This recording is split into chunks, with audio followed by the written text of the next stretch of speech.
Hundreds of natives and supporters of Cuba are demonstrating here in Central Florida, protesting the food shortages and the high prices on the island. News 6's Carolina Cardona joins us now live from Blue Jacket Park in Orange County, where a rally just wrapped up not long ago. So Carolina, give us an idea of what you're seeing out there.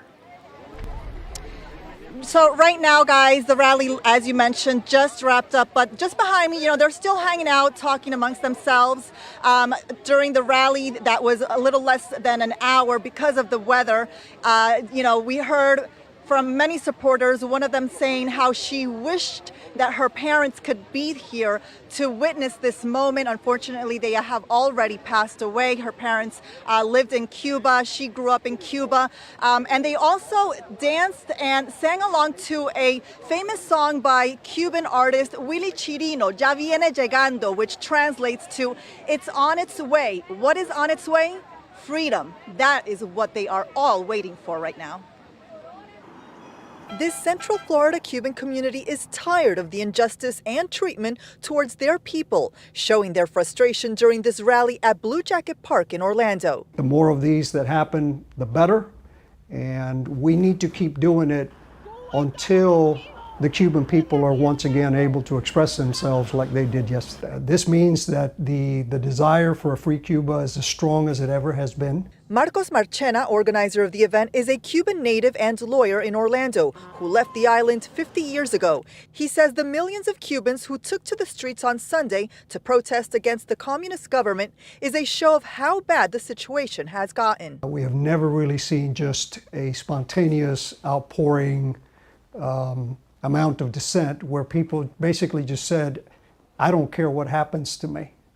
I want my freedom. My mom made the decision to come here by herself with me to a country she didn't know.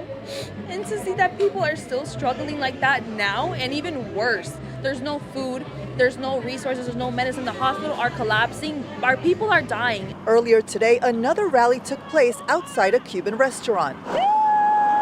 They took away so much that they took away our fear. And now they're gonna feel our wrath of all these years being oppressed. Didenia Ramos left Cuba when she was 5 years old. Now 24, she's among the millions of Cubans in exile, raising their voices for a free Cuba. People are sick and tired of the regime. It is a regime, it is a dictatorship. A dictatorship Ania Torres has been longing to see be defeated since she left Cuba with her parents 40 years ago. I would love to see my Cuban land to be free finally. And for my father, before they die, my parents, I would love for them to see Cuba free actually. That's one of my dreams.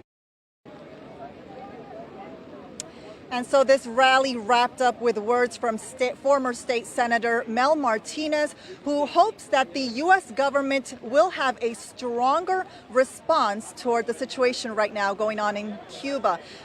In terms of a military intervention by other countries, the event organizer tells me that probability is unlikely. Live in Blue Jacket Park in Orlando, I'm Carolina Cardona, getting results. News 6. Back to you guys in the studio.